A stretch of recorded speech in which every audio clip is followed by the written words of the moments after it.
భగవానుడు ఈ సృష్టిని ప్రళయం నుంచి కాపాడడానికి మత్స్యావతారం ఎత్తాడు. మత్స్య అంటే చేప అని అర్థం.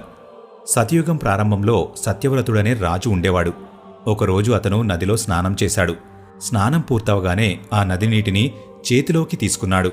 ఆ నీళ్లతో పాటు ఒక చేప వచ్చింది. అతను రాజధర్మాన్ని పాటించి ఆ చేపని మళ్లీ నదిలో వదిలేయాలని నిర్ణయించుకున్నాడు.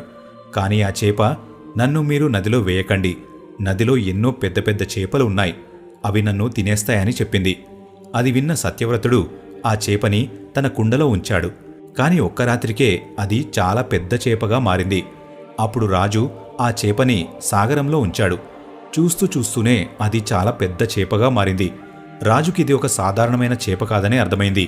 వెంటనే రాజుగారు ఆ చేపని తన నిజమైన రూపంలోకి రమ్మని కోరాడు. వెంటనే విష్ణు భగవానుడు ప్రత్యక్షమై, ఇది నా మత్స్యావతారం, ఇప్పటికీ సరిగ్గా వారం